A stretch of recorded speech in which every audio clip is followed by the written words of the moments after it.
Hi everyone, मैं रोहन यादव आप सभी का एक बार फिर से अपने यूट्यूब चैनल पर स्वागत करता हूं। जैसा कि आप सभी लोगों को पता है कि मैं अपने यूट्यूब चैनल पर समाजकारी से संबंधित संपूर्ण जानकारी आप लोगों को प्रोवाइड करता हूं। और आज मैं आप सभी से चर्चा करने वाला हूं उत्तराखंड समाजकारी के बारे में। और साथ ही साथ अगर हम बात करें तो मध्य प्रदेश लोक सेवा आयोग समाजकारी के बारे में बात करेंगे और मेडिकल सोशल वर्क के बारे में बात करेंगे। तो कुछ महत्वपूर्ण टॉपिक हैं, उन्हीं टॉपिक पर आज हम लोग चर्चा करेंगे और यहाँ से एग्ज़ाम में ज़रूर प्रश्न पूछा जाएगा आप सभी से। तो ये प्रतिदिन आप लोगों के लिए क्लासेस चलेगी इसके परिप्रेक्ष्य में जो इम्पोर्टेंट टॉपिक होंगे। और शाम को आज 8 बजे इसी पर आधारित आप सभी के सामने 100 क्वेश्चंस होंगे। ठीक है, तो मेरा पहला ये टॉपिक बनेगा कि principles of social group work ये किसके द्वारा दिया गया था। तो आप सबको पता होगा, ट्रेकर के द्वारा दिया गया था। और ट्रेकर महोदय ने दिया कब था, तो 1948 में दिया था। दूसरी बात याद रखना। और इसमें अगर हम बात करें प्रिंसिपल को लेकर तो कुल टोटल 10 प्रिंसिपलों पर चर्चा किया गया है। एग्ज़ाम में काफ़ी बार यहाँ से प्रश्न पूछा जाता है। तो नियोजित समूह गठन का सिद्धांत हो जाए, विशिष्ट उद्देश्यों का सिद्धांत है, उद्देश्यपूर्ण कार्यकर्ता समूह संबंध का सिद्धांत है, निरंतर व्यक्तिकरण का सिद्धांत है, निर्देशित समूह बातचीत का सिद्धांत है, लोकतांत्रिक समूह के सिद्धांत आत्मनिर्णय का सिद्धांत कहा जाता है इसी को ही।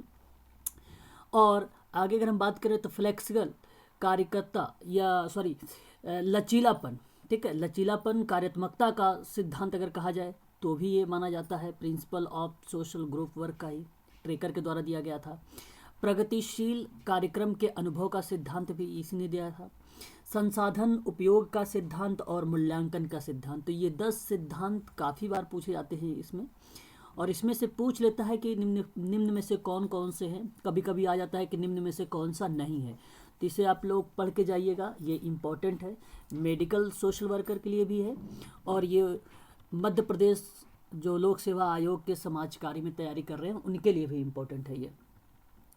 आगे अगर हम बात करें तो एक विद्वान का नाम आता है पापेल और रॉथमैन का नाम आता है। ये 1966 में इन्होंने 3 प्रमुख प्रतिरूपों को प्रतिपादित किया था और ये भी बेसिकली सामाजिक समूह कार्य के रूप में ही जाने जाते हैं। ठीक है, जैसे याद रखिएगा, सामाजिक लक्ष्य प्रतिरूप, उपचारी प्रतिरूप और पारस्परिक प्रतिरूप। तो ये प्रतिरूप के बारे में अगर कभी कभी प्रश्न आ जाए तो ध्यान रखिएगा कि सामाजिक लक्ष्य का जो प्रतिरूप था ये तो अभी यूजीसी में जो 5 दिसंबर 2021 को पेपर हुआ है उसमें ये आया हुआ था। पापेल एंड रॉथमैन का नाम लिखा हुआ भी था और मैंने इसके बारे में करवा भी चुका हूँ आप लोगों को, है ना।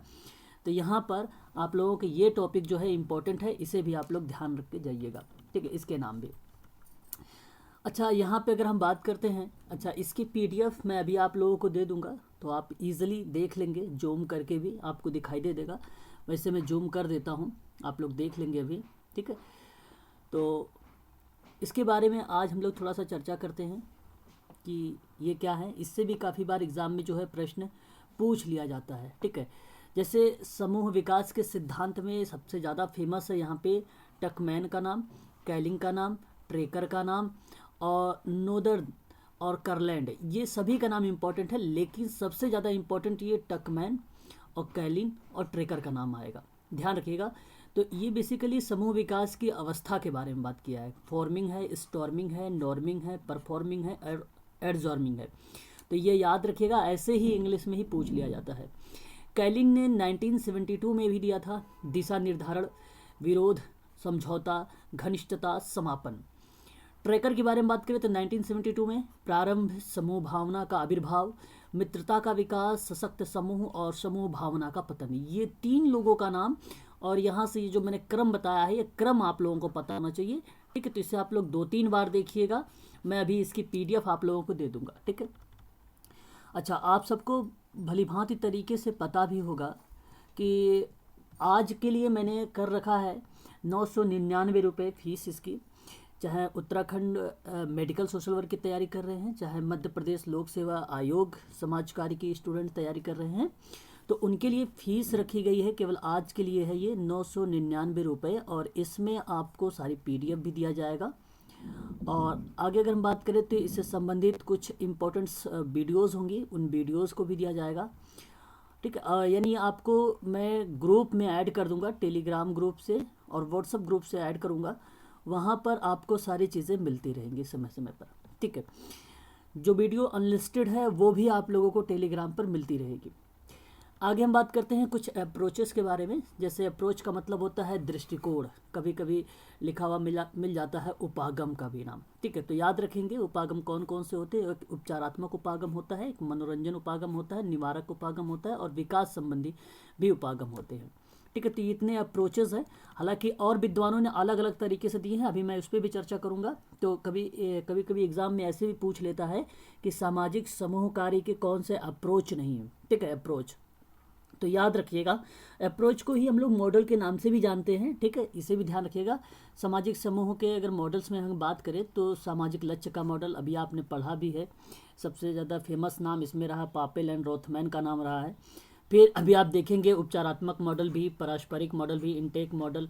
अच्छा, मैं इसके बारे में पढ़ा भी चुका हूँ आप लोगों को, इसकी डीप में भी पीडीएफ दे दिया हूँ मैं आप लोगों को, है ना। समस्या को सुलझाने का मॉडल मतलब एक प्रकार से अगर हम कहें तो प्रॉब्लम सॉल्विंग का मॉडल है, जो बहुत ही फेमस रहा है। एच पर्लमैन, हेलन हॉरिस पर्लमैन 1957 में, है ना। तो ये भी हमें ध्यान रखना। और व्यक्तिगत अगर कार्य के बारे में बात करें तो हेलन पर्लमैन का भी नाम आता है और मैरी रिचमंड का भी नाम आता है, लेकिन सबसे ज़्यादा प्राथमिकता अगर दिया गया है तो वो मैरी रिचमंड को दिया गया है। ठीक है, केस वर्क में, कि अगर भाई जनक माना जाता है केस वर्क का, तो आप उन्हीं का नाम लगाए, मैरी रिचमंड का ही केस वर्क में। साइको उपचारात्मक मॉडल की बात करते हैं और फिर उसके बाद विकासात्मक मॉडल। तो ये इतने कुछ मॉडल्स हैं जिसको आप अप्रोच भी कह सकते हैं। मॉडल के बजाय अगर ऑब्लिक करके अगर अपनी कॉपी पर अप्रोच भी लिखें, ठीक है, तो भी सही है आपका यहाँ पर। ठीक है, आगे अगर हम बात करते हैं सामाजिक लक्ष्य और मॉडल के बारे में, अभी मैंने आपको बताया भी ये था कि पापेल एंड रुथमैन का नाम आता है। अच्छा, उपचारी मॉडल भी इसी का आता है। हालांकि अगर पूछ ले कभी कभी कि इनमें से कौन सा नहीं है पापेल एंड रोथमैन का, तो ये तीन जरूर मिल जाएंगे। उपचारात्मक मॉडल भी मिल जाएगा, सामाजिक लक्ष्य का मॉडल मिल जाएगा, पारस्परिक मॉडल भी मिल जाएगा। तो ऐसे में ये तीन नाम याद जरूर रखें। लेकिन अगर पर्टिकुलर किसी को नाम देकर पूछा जाता है तो विंटर आरडी करके एक विद्वान का नाम है, इन्होंने ट्रीटमेंट यानी आप कह सकते हो उपचारात्मक मॉडल दिया था 1957 में। 1957 में भी केसवर्क के सिद्धांत में काफ़ी ज़्यादा फेमस रहे थे बेस्टिग महोदय। ठीक है, ये भी ध्यान रखेंगे। पारस्परिक मॉडल में एक स्वाटर्स का नाम, ये स्वाटर्स लिखा हुआ है 1961 में पारस्परिक मॉडल। तो देखो मैंने कहा ना कि अगर इंडिविजुअल अगर पूछे जाता है तो नाम ऐसा लगाएंगे, नहीं तो बेसिकली पारस्परिक और उपचारात्मक और सामाजिक लक्ष्य का मॉडल, तीनों में वो चीज़ें जाना जाता है उसका नाम। ठीक है, अगर पर्टिकुलर पूछेगा तो आप जरूर याद रखेंगे, नाम देकर अगर पूछता है तो इन तीनों लोगों का नाम अवश्य याद रखेंगे। नाम अगर हम बात करते हैं नंबर 4 पर, तो एक इनटेक मॉडल भी है। इनटेक मॉडल में अगर किसी की नाम आता है तो हॉक्संग का नाम आता है। ठीक है, हॉक्संग का नाम आता है, ये आप थोड़ा सा ध्यान रखेंगे इस मॉडल में। इसके बारे में अभी मैं पीडीएफ दे दूंगा तो आप लोग इजीली देख लेंगे, है ना। आगे अगर हम बात करते हैं यहाँ पे तो प्रॉब्लम सॉल्विंग, जिसको हम बोलते हैं समस्या समाधान का मॉडल या सामाजिक कौशल का भी मॉडल बोल देते हैं। तो ये H Perlman, Helen Hollies Perlman 1957, इनको आप थोड़ा सा ध्यान रखिएगा यहाँ पर। अगर हम बात करते हैं यहाँ पे साइको उपचारात्मक मॉडल में, जिसको हम लोग बोलते हैं कि भाई साइको थेरेपी मॉडल भी बोलते हैं, तो ये अल्पोर्ट का नाम आता है। ठीक है, इसे आप थोड़ा सा ध्यान रखिएगा। अल्पोर्ट हालांकि व्यक्तित्व के सिद्धांत में भी काफ़ी फेमस है, बट यहाँ पर इसको अगर आता है क्वेश्चन में कि साइको उपचारात्मक ट्रीटमेंट को लेकर, है ना, तो आप लोग ध्यान रखिएगा अल्पोर्ट का नाम। अच्छा, एक नाम और आता है सोशल चेंज करके। ठीक है, अभी भी उस पर हम चर्चा करेंगे, सोशल चेंज पर भी। आगे अगर हम बात करते हैं डेवलपमेंटल मॉडल के बारे में, तो ये विकास से संबंधी मॉडल है ना, तो ये भी आपको ध्यान रखना होगा। यहाँ पे अगर हम बात करें तो ब्यूरस्टीन का नाम आता है, ब्यूरस्टीन 1955 का। ठीक है, याद रखेंगे इसका नाम भी। आगे हम बात करते हैं भारत में व्यावसायिक समाज कार्य का क्या दृष्टिकोण रहा है, तो ये यूजीसी में अभी प्रश्न पूछा भी गया था। तो एक सर दोराबजी टाटा इंस्टीट्यूट, इस जो है sir Dorabji Tata graduate school of social work, ये 1944 में क्या कर दिया गया था, इसका नाम बदल दिया गया था, TISS कर दिया गया था, टाटा इंस्टीट्यूट सोशल साइंस कर दिया गया था, याद रखेंगे 1944 में। और इसकी जो इस्टेब्लिश की गई थी वो 1936 में की गई थी। अच्छा, इसके बारे में मैंने एक अभी स्लाइड लिया है, वहाँ पर आपको थोड़ा सा इन्फॉर्मेशन दे दूंगा। लेकिन मैं बात कर रहा हूँ भारत में व्यावसायिक समाज कार्य को लेकर एक प्रकार से, तो आजकल प्रोफेशनल सोशल वर्क हो गया है, तो यहाँ से काफ़ी प्रश्न पूछे जा रहे हैं आजकल, तो इसको आप लोग ध्यान रखिएगा, इंपॉर्टेंट स्लाइड है। काशी विद्यापीठ में समाज कार्य विद्यालय की अगर स्थापना की बात करते हैं तो 1947 का आता है। Delhi school of social work की बात करते हैं तो 1946 आता है। लखनऊ विश्वविद्यालय की बात करते हैं तो 1949 आता है। बड़ौदा विश्वविद्यालय की बात करते हैं तो 1950 आता है। Madras school of social work की बात करते हैं तो 1952 आता है। आगरा समाज कार्य शिक्षा की बात करते हैं तो 1955 आता है। तो ये ध्यान रखिएगा, भारत में व्यवसाय समाज कार्य के बारे में काफ़ी इंपॉर्टेंट स्लाइड है, ये आप सभी के लिए है। एग्ज़ाम में यहाँ से ज़रूर प्रश्न पूछा जाएगा, क्योंकि यहाँ से प्रश्न तो हर बार यूजीसी में पूछा ही जाता है। इस बार देखिए फिर आ गया था, और लेकिन प्रश्न का पैटर्न वहाँ पे लिखा हुआ था ये यूजीसी में कि स्वतंत्रता के बाद बताइए समाज कार्य का कौन सा विद्यालय है ना, ऐसे प्रश्न पूछ लिया था। ठीक है, आगे हम बात करते हैं भारत में समाज कार्य के संदर्भ में क्रियान्वित आचार्य संहिता भारत में अमेरिका से ग्रहण किया गया। अच्छा, ये वेरी वेरी इंपॉर्टेंट पॉइंट है। कल सुमित जी ने शायद इस पे प्रश्न मेरे से पूछा था। तो समाज कार्य के संदर्भ में क्रियान्वित आचार संहिता जो है भारत में अमेरिका से ग्रहण किया गया है। ठीक है, तो ये चीज़ें आप लोग ध्यान रखिएगा आचार संहिता के बारे में भी। आचार समाज कार्य में जो आचार संहिता का विकास हुआ है वो किस तरीके से हुआ है, वो 3 नाम आते हैं, तीनों नाम आप लोग ध्यान रखेंगे। एक American association of social workers करके आता है, तो इसकी स्थापना याद रखिएगा 1960, और इसके बारे में मैंने कल भी चर्चा किया था और एक वीडियोज़ है। ठीक है, उसमें मैंने आप शब्दों में बताया है कि भारत में आचार संहिता कैसे विकास हुई है। ठीक है, आगे अगर हम बात करते हैं तो एक नाम और आता है national association of social worker का नाम आता है, ये 1920 का नाम आता है, याद रखेंगे। और एक आता है association school of social work in India करके आता है, तो ये 1960 आता है, इसे भी ध्यान रखेंगे। तो 3 नाम है, ये तीनों के नाम वेरी वेरी मोस्ट इंपॉर्टेंट है। ठीक है, बाकी इसके बारे में मैंने आप लोगों से बता भी चुका हूँ। चलिए आगे हम बात कर लेते हैं सर दोराबजी टाटा ट्रस्ट के लेकर, वही TISS है। ठीक है, तो अगर हम इसके बारे में बात करें तो आप भली भांति तरीके से जानते हैं, इसकी स्थापना 1936 में हुआ था। ठीक है, इसका नाम परिवर्तित को लेकर अगर बात करता है तो 1944 आप लोग उसका चुनाव करेंगे। अगर मैं बात करता हूँ इसकी स्थापना किसने किया था, तो जहांगीर रतन भाई दादा भोय टाटा एक नाम है विद्वान का, समझ लीजिए, इन्होंने इसकी स्थापना किया था। और अगर हम बात करते हैं डायरेक्टर इस समय वर्तमान में कौन है, तो शालिनी भारत एक नाम है। ठीक है, ये इस समय TISS के वर्तमान में डायरेक्टर हैं। और प्रथम निदेशक अगर पूछता है, ठीक है, प्रथम निदेशक का मतलब होता है इंग्लिश में डायरेक्टर बोला जाता है इनको। और काफ़ी बच्चे जो है TISS को डॉक्टर मनसर्ट समझ लेते हैं। ठीक है, कि इसने इसकी स्थापना की है, नहीं, डॉक्टर मनसर्ट इसके प्रथम निदेशक रहे हैं। ठीक है, याद रखिएगा पहले निदेशक कौन रहे हैं, एक बार यूजीसी में प्रश्न में पूछा गया था, तो ध्यान रखिएगा डॉक्टर मनसर्ट का नाम आता है। ठीक है, तो यहाँ से 3-4 पॉइंट मैंने बताया आपको, उससे ध्यान रखिएगा, काफ़ी इंपॉर्टेंट है सोशल वर्क में ये। कभी कभी प्रश्न ऐसे भी बनकर आ जाता है समाज कार्य में कि निम्नलिखित में से बताइए भाई किसे लंदन चैरिटी ऑर्गेनाइजेशन सोसाइटी के संस्थापक में से एक माना जाता है। ठीक है, तो इम्पोर्टेंट पॉइंट्स ये भी है ना। तो मैंने क्वेश्चन के साथ यहाँ पे थोड़ा सा पॉइंट आप लोगों को देना चाह रहा हूँ। तो ब्रिटेन, पहले तो एक चीज़ याद रखिएगा, ये लंदन की बात कर रहा हूँ तो इसका मतलब होता है UK। ठीक है, यूनाइटेड किंगडम। तो ब्रिटेन की चैरिटी ऑर्गेनाइजेशन सोसाइटी ब्रिटेन में ही, नाम याद रखिएगा, 2 लोगों का नाम आता है, एक एक्टिवा हिल का नाम आता है, एक हेलन करके नाम आता है। हेलन बुक्स जो है बोसाकवेट। ठीक है, बोसाकवेट एक नाम है हेलन, और एक एक्टिविया हिल नाम है। इनके नेतृत्व में चैरिटी ऑर्गेनाइजेशन सोसाइटी की स्थापना की गई थी लंदन में 1869 में। तो याद रखिएगा, काफ़ी इंपॉर्टेंट है, ये पूछ लिया जाता है कभी कभी प्रश्न में। ठीक है, और ये वही चीज़ें हैं कि गरीबों को समाज की मुख्य धारा से जोड़ना था, निर्धन लोगों को समाज की मुख्य धारा से जोड़ना था और उन्हें आत्मनिर्भर बनाना था। इस तरह की क्रियाविधि हुआ करती थी चैरिटी ऑर्गेनाइजेशन सोसाइटी में। हालांकि मैंने इसके बारे में एक्सप्लेन अच्छे से किया है, बता भी रखा हूँ आप लोगों को।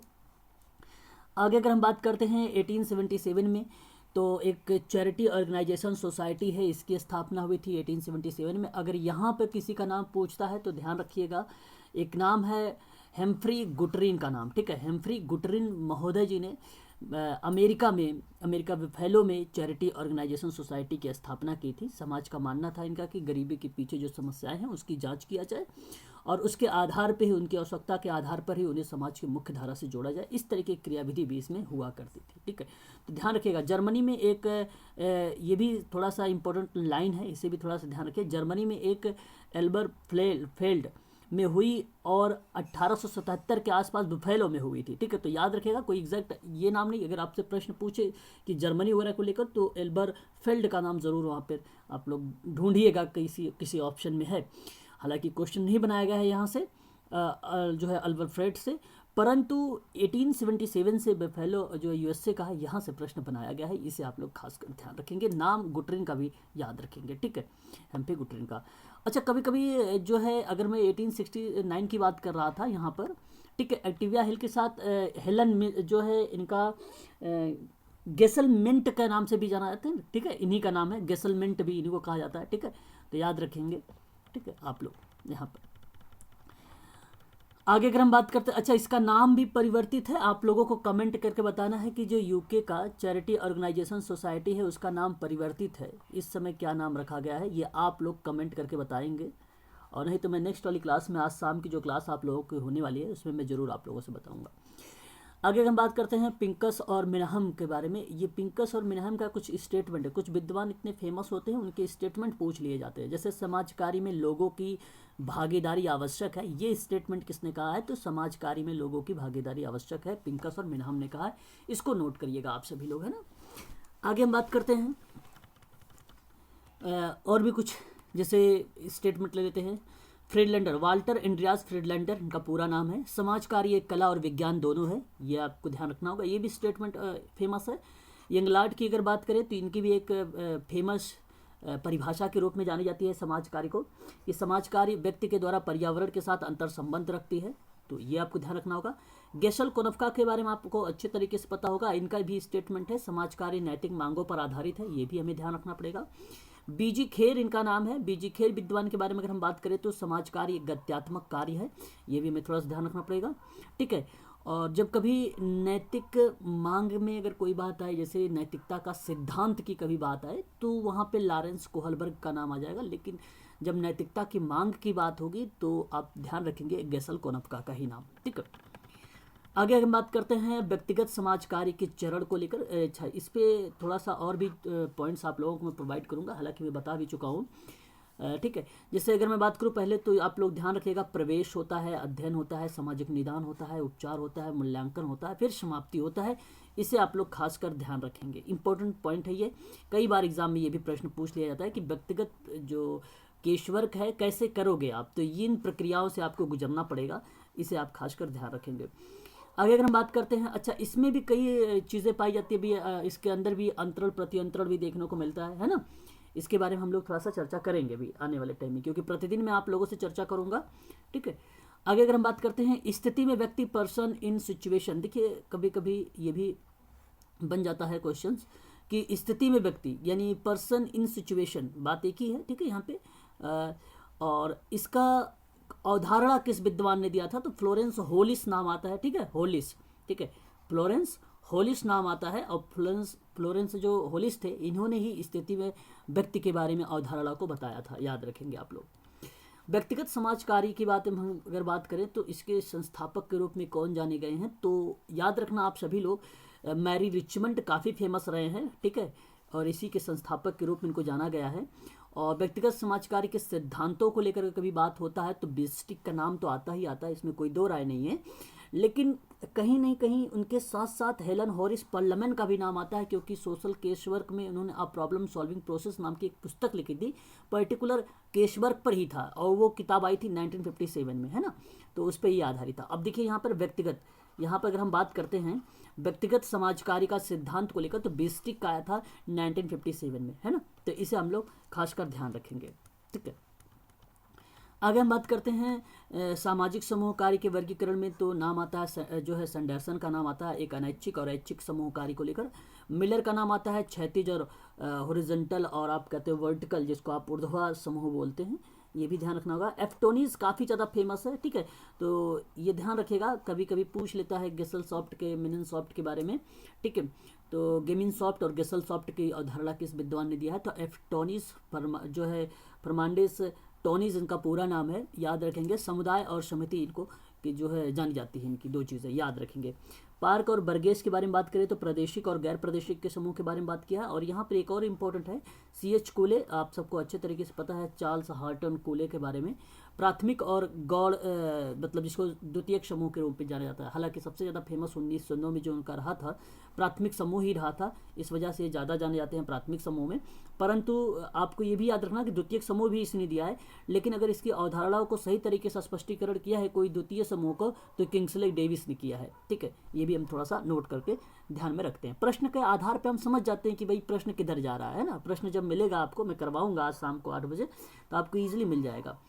आगे अगर हम बात करते हैं एफ.एच. गिडेंस के बारे में, तो जेनेटिक एंड जो है इकट्ठे मतलब एकत्र आप कह सकते हैं, इसको समूह के रूप में वर्गीकरण किया था। ठीक है, इतना इंपॉर्टेंट नहीं है। अगेन आपको एक इंपॉर्टेंट मिल गया समनर का नाम, और आप सबको अच्छी तरीके से पता होगा निर्जातिया, जिसको हम लोग बोलते हैं फोकवेज करके, तो वो इनकी जो थी काफ़ी ज़्यादा फेमस रही। वो किताब भी उनकी है, बहुत फेमस रहा समरण वहाँ पे। ठीक है, हालांकि अगर इसने समूहों को वर्गीकरण किया है तो अंतः समूह और बाह्य समूह भी आप ध्यान रखना होगा।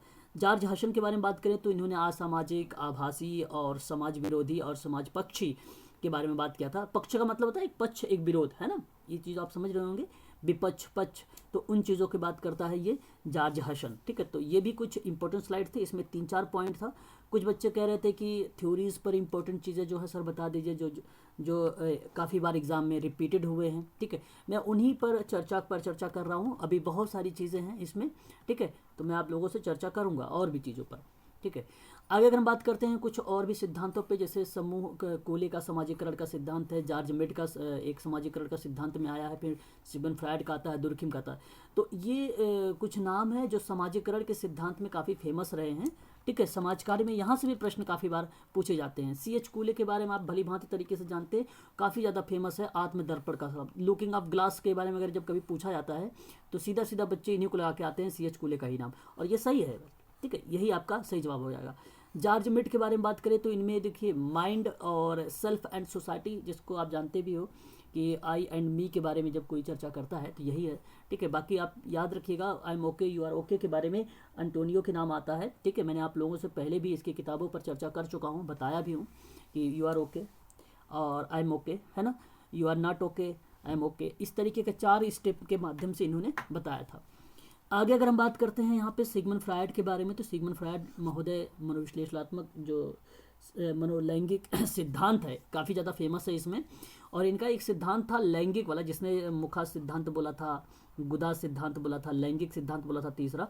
और इस लैंगिक सिद्धांत के मतलब एक अवस्था में इसने सिगमंड फ्रायड ने बोला कि भाई 2 ऐसी ग्रंथियाँ पाई जाती, इलेक्ट्रा ओडिपस ग्रंथि, काफ़ी फेमस रहा, और सोशल वर्क में यहीं से कुछ ना कुछ प्रश्न जो है कभी न कभी बना दिया जाता है। ठीक है, तो ये आप लोग ध्यान रखिएगा सिगमंड फ्रायड का जो है 5 अवस्थाओं के बारे में।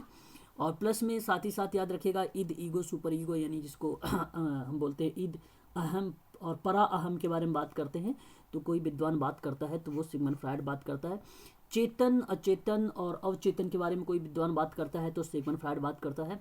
प्लस में इसकी जो है 14 कुछ रक्षा युक्तियाँ हैं, जिसको आप लोग जानते होंगे, उदात्तीकरण, दमन, प्रतिगमन, ठीक है, प्रतिरक्षण, इस तरीके की जो इन्होंने रक्षा युक्तियों के बारे में चर्चा किया है वो भी काफ़ी ज़्यादा फेमस रही है। एग्जाम में पूछ लिया था, उसकी परिभाषा याद रखेंगे, एक वाक्य में क्या बोलेंगे उन लोगों को, है ना। आगे अगर हम बात करते हैं इस्माइल दुर्खिम के बारे में, तो इस्माइल दुर्खिम काफ़ी फेमस थे। इनकी एक किताब थी, मैंने आप लोगों से कल भी इसके बारे में चर्चा किया था, सोशियोलॉजी एंड फिलोसफी करके एक किताब थी। और इसके किताबों में अगर हम बात करते हैं तो इसी किताब से निकल कर आया था सामूहिक प्रतिनिधान के बारे में। ठीक है, तो सामूहिक प्रतिनिधान के बारे में अगर हम बात करें तो ये सोशियोलॉजी एंड फिलोसफी काफ़ी ज़्यादा फेमस रही है। आगे अगर हम बात करें, मैंने कल भी आप लोगों से चर्चा किया था कि सामूहिक प्रतिनिधित्व का जो सिद्धांत है इस्माइल दुर्खिम का नाम आता है, समूह मस्तिष्क का सिद्धांत इस्माइल दुर्खिम का नाम आता है। और मैंने कल एक स्टेटमेंट भी आप लोगों से बोला था, अगर आप लोगों को याद होगा तो, कल की शाम की 8 बजे वाली क्लास में, कि जैसे जैसे समाज सरल से जटिल होता जाएगा वैसे वैसे नैतिकता का घनत्व बढ़ता जाएगा। और मैंने आप लोगों से पूछा था, और आप लोग भी मुझे कमेंट करके बताइएगा कि वह कौन सा विद्वान है जिसने कहा कि हर एक व्यक्ति जो है आवश्यकता लेकर जन्म लेता है और आवश्यकता लेकर ही वो उसकी मृत्यु हो जाती है। ये स्टेटमेंट्स किसने कहा है, ये आप लोग बताएंगे मुझे कमेंट करके। आगे अगर हम बात करते हैं यहाँ पे इस्माइल दुर्खिम के बारे में, तो इनका अगर हम बात करें पीएचडी के बारे में, तो पीएचडी जो है 1892 में सर्वप्रथम पेरिस, ठीक है, तो 1892 में सर्वप्रथम जो है पेरिस विश्वविद्यालय में इन्हें समाजशास्त्र के शोध की एक उपाधि प्रदान की गई थी। और इस्माइल दुर्खिम ने कहा था कि अगर हम बात करें तो यहाँ इनकी एक किताब थी, ये भी हमें थोड़ा सा ध्यान रखना पड़ेगा, ठीक है। और ये किताब जो लिखा था इन्होंने तो स्मिथ महोदय से, एडम स्मिथ एक अर्थशास्त्री थे ब्रिटेन का, सॉरी ब्रिटिश का, है ना, तो ब्रिटेन भी कह सकते हैं। तो उनसे ये काफ़ी प्रभावित हुए, तो उन्होंने द डिवीज़न ऑफ लेबर एक किताब लिखी थी 1893 में, श्रम विभाजन का सिद्धांत। तो ये आप लोग ध्यान रखिएगा, मैंने कल भी आप लोगों से चर्चा किया था इसके बारे में। जैसे अगर हम बात करें द डिवीज़न ऑफ लेबर के बारे में तो 1893, ठीक है। The rule of sociological methods, जिसको सामाजिक तथ्य का सिद्धांत बोला जाता है, ये भी इन्हीं का है, 1895 का है। द सुसाइड मतलब आत्महत्या का सिद्धांत 1897 में दिया गया था। और धर्म का प्रकारवादी का सिद्धांत और 1912 में दिया गया था। तो आप लोग ध्यान रखिएगा। अच्छा, एक बात आप लोग मुझे कमेंट करके ये भी बताइएगा, अच्छा मैंने इतने सारे आप सबसे पूछ रहा हूँ, पता नहीं करते कि नहीं करते, करते भी तो नहीं है। अरुणता जनजाति एक है, उस पर किसने जो है एक प्रकार से रिसर्च किया था या शोध किया था या उसके बारे में अपना सिद्धांत प्रतिपादित किया था, आपको नाम बताना है अरुणता जनजाति पर। आगे अगर हम बात करते हैं यहाँ पे तो देखिए, ये जो इस्माइल दुर्खिम था, द डिवीज़न ऑफ लेबर वाली किताब में 2 खंड में डिवाइड किया गया था। एक प्रथम खंड था, एक जो है दूसरा खंड था। प्रथम खंड को क्या बोला गया कि इसके संबंध में श्रम विभाजन के कार्यों और प्रभाव का विस्तृत व्याख्या किया गया, और दूसरे वाले में उसकी प्रकृति और कारणों का विवेचना की गई। तो कभी कभी प्रश्न ऐसे भी एलिगेशन टाइप से बनाते हैं, जब कभी तो पूछते हैं कि भाई इस श्रम विभाजन का सिद्धांत का मीनिंग क्या था, उसकी किताब में क्या चीज़ें लिखी गई थी। तो ये इन 2 सिद्धांतों से आप इसको स्पष्टीकरण कर सकते हैं। मेलिनोवस्की का नाम आप भली भांति तरीके से जानते होंगे, संस्कृति के इन्होंने एक साधन के रूप में जाना था। और साथ ही साथ अगर मैं बात करूं तो मेलिनोवस्की ने ही प्रकारवादी के सिद्धांत में प्रकारात्मकता को माना था, ठीक है। तो काफ़ी ज़्यादा फेमस रहा। टालकाट पार्सन्स को भी नाम याद रखेंगे, परंतु इसमें संस्कृति जरूर जोड़ देगा। तो जब कभी संस्कृति जोड़ देगा तो कहीं ना कहीं मेलिनोवस्की का नाम आ जाएगा। मैथिनोवस्की लिखा हुआ है तो ये मेलिनोवस्की है, ठीक है भाई, नोट कर लीजिएगा आप सभी लोग, मेलिनोवस्की है, मैथिनोवस्की नहीं है, ठीक है। आगे अगर हम बात करते हैं यहाँ पर तो मेलिनोवस्की के बारे में, तो इसने जब संस्कृति के सिद्धांत के बारे में चर्चा किया था तो इन्होंने कुछ आवश्यकताओं के बारे में बात किया। हालांकि अब्राहम मैस्लो ने भी आवश्यकता के बारे में बात किया, उसकी 5 है, लेकिन मेलिनोवस्की की बात करें तो उसकी 7 है, ठीक है। शरीर पोषक है और पुनरुत्पादन है, सुरक्षा है, गतिशीलता है, वृद्धि है, आश्रय है, स्वास्थ्य है। तो ये भी हमें ध्यान रखना पड़ेगा, ठीक है। कुछ इंपॉर्टेंट चीज़ें थी इस पर भी। टालकाट पार्सन्स का नाम आप भाली भांति तरीके से परिचित होंगे। टालकाट पार्सन्स के अगर हम सिद्धांतों के बारे में बात करें तो काफ़ी ज़्यादा फेमस रहा उनका क्रिया का सिद्धांत। और क्रिया के सिद्धांत में मानव व्यवहार को जब उन्होंने अध्ययन कर रहे थे तो 2 चीज़ें बताया था, कहा था कि भाई एक जैविक मानव व्यवहार होता है, एक सामाजिक मानव व्यवहार होता है। जो जैविक मानव व्यवहार होता है उसमें अचेतन अवस्था होती है, और जो सामाजिक मानव व्यवहार होता है उसमें चेतन अवस्था होती है। तो इस तरीके की क्रियाविधि को बताते हुए पार्सन्स ने कहा कि ये भाई क्रिया का सिद्धांत है। और क्रिया के सिद्धांत में जब इन्होंने प्रकारवादी के सिद्धांत को रिप्रेजेंट किया, उसके दृष्टिकोण से बोला, तो उन्होंने 3 महत्वपूर्ण बातें किया था। कभी कभी एग्जाम में पूछ लिया जाता है कि कौन सा टालकाट पार्सन्स ने दिया, तो ये 3 शब्द याद रखिएगा। व्यापारिक सौदे के बारे में बात किया है, मूल मैतक्य के बारे में बात किया है, समाज एक व्यवस्था के रूप में बात किया है। तो ये 3 महत्वपूर्ण इसके शब्द हैं, ये भी हमें ध्यान रखना पड़ेगा, ठीक है भाई। कभी ठीक है, अगर कोई डाउट वगैरह होगा तो आप लोग मुझे कमेंट करना, मैं आप लोगों को बताऊंगा, ठीक है। शक्ति अभिजन के अगर बारे में बात करें, इसकी अवधारणा किस विद्वान ने दिया है, तो मिल्स ने दिया है। शासक अभिजन की अगर हम बात करें अवधारणा के बारे में तो पेरेटो ने दिया है, यहाँ पे पेरेटो हो जाएगा, ठीक है, पेरेटो ने दिया है। शासक वर्ग शोषित वर्ग आप लोगों को मैंने एक बार बता भी चुका हूँ, और ये कार्ल मार्क्स ने भी दिया है, आप लोगों को अच्छे तरीके से पता होगा। निषेध, ये देखो निषेधात्मक समूह है। अब निषेधात्मक अभी मैंने आपको बताया था, ठीक है, वो था प्रतिनिधित्व, ठीक है। तो प्रतिनिधित्व अलग है, ठीक है, सामूहिक प्रतिनिधित्व अलग है और निषेधात्मक समूह अलग है, ये रिजमैन का नाम आता है, ठीक है, याद रखेंगे आप सभी लोग, रिजमैन का नाम आता है। आगे अगर हम बात करते हैं निर्जातिता, तो फोकवेज आपको याद आ गया होगा, समरन का नाम। और अगर हम बात करते हैं सत्तावादी व्यक्तित्व का तो एंडोरनी का नाम आ जाता है, आप लोगों को पता होगा। सामाजिक व्यवहारवाद का नाम तो आपको पता ही होगा, जॉर्ज मिड का नाम आ जाता है। प्राथमिक विचलन का नाम आता है तो लेमर्ट का नाम आ जाता है। ये विद्वान के नाम इन्होंने अपनी थ्योरी और सिद्धांतों के रूप में काफ़ी ज़्यादा फेमस रहे हैं ये सारी चीज़ों में, ठीक है। एग्जाम में हो सकता है प्रश्न आप लोगों से पूछ ले। सामूहिक प्रतिनिधित्व की बात किया जाए, या अभी मैंने आपको बताया भी है कि दुर्खिम का नाम आता है। आदर्श प्रारूप, देखिए ये भी थोड़ा सा इंपॉर्टेंट है। आदर्श प्रारूप के बारे में अगर बात होता है तो मैक्स वेबर का नाम आता है। और आत्मदर्पण के अगर बारे में बात करें तो एच कोले का नाम आता है। चेतनात्मक अगर हम बात करते हैं संस्कृति का तो सोरोकुन का नाम आता है। सोशल चेंज के बारे में बात करते हैं तो यहाँ पे देखिए नहीं लिखा है तो आप लोग लिख लीजिए सामाजिक परिवर्तन, ठीक है, सामाजिक परिवर्तन 1922, ठीक है, 1922 में आगबंड का नाम आता है, ठीक है। तो ये सारी की सारी चीज़ें हैं, इंपॉर्टेंट है आप सभी के लिए सोशल वर्क में, और ये मेडिकल सोशल वर्क और MPPSC सोशल वर्क के लिए ही वेरी वेरी मोस्ट इंपॉर्टेंट है। और आप सबको बता देता हूँ मैं भाई कि आज के लिए ही 999 रुपये का है यहाँ पे, ठीक है, ये कोर्सेज परचेज करने के लिए। मेडिकल सोशल वर्क उत्तराखंड का है और मध्य प्रदेश लोक सेवा आयोग समाज कार्य का है। ठीक है, और नीचे डिस्क्रिप्शन में जाइए, वहाँ पर मेरा नंबर है। अगर आपको कोई जानकारी चाहिए तो आप मुझे व्हाट्सअप और कॉल करके कर सकते हैं, पूछ सकते हैं। आगे अगर हम बात करते हैं संरचनात्मक प्रकारवाद के बारे में, तो ये भी ब्राउन का है। ठीक है, याद रखेंगे। शुद्ध प्रकारवाद के बारे में अगर हम बात करें तो मेलिनोवस्की का नाम आता है, और मेलिनोवस्की संस्कृति की आवश्यकता में काफ़ी ज़्यादा फेमस है। हालांकि ये भी साथ याद रखिएगा कि शुद्ध प्रकारवाद किसने दिया था, तो भी मेलिनोवस्की का ही नाम आएगा। संरचनात्मक मानव शास्त्र की बात होता है, ठीक है, तो वहाँ पर लेवी स्ट्रॉस का नाम आता है। ध्यान रखिएगा। सावयवी प्रकारवाद के बारे में बात अगर होती है तो अगस्ट काम्टे का नाम आता है। ठीक है, और आपको अच्छे तरीके से पता होगा कि इन्होंने जो है अगस्ट काम्टे ने 3 नियम बताए थे, धार्मिक, तात्विक और वैज्ञानिक। वैज्ञानिक को ही एक प्रकार से उन्होंने प्रत्यक्षीकरण के रूप में जाना था। ठीक है, इस चीज़ से हम इसको रिप्रेजेंट कर सकते हैं। आगे अगर हम बात करते हैं सामाजिक वर्ग के बारे में, तो सामाजिक वर्ग की अगर बात होती है तो टी.एच. मार्शल का नाम आता है। और सामाजिक प्रक्रिया के बारे में अगर हम बात करें कि सामाजिक प्रक्रिया की अवधारणा किसने दिया है, तो C.H. कूले ने दिया है। ये भी हमें थोड़ा सा ध्यान रखना पड़ेगा। आगे अगर हम बात करते हैं संघर्ष का सिद्धांत किसने दिया है, आप भलीभांति तरीके से परिचित हैं कि कार्ल मार्क्स ने दिया है। और प्रकारात्मक सिद्धांत किसने दिया है, तो पार्सन्स ने दिया है, आपको अच्छी तरीके से पता है।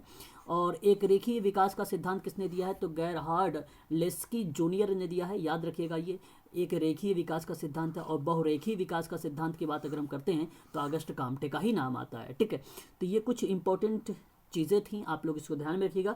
प्रतिदिन मैं आप लोगों के लिए एक क्लासेस इसको दूंगा, और आप लोगों के जो है ग्रुप मैंने जो बनाया है मेडिकल सोशल वर्क का और मध्य प्रदेश समाज कार्य का, उस ग्रुप में आप लोगों को इसकी PDF चली जाएगी। आप लोग वहाँ से देख लेना। अगर कोई डाउट है तो आप लोग मुझे कमेंट करिएगा।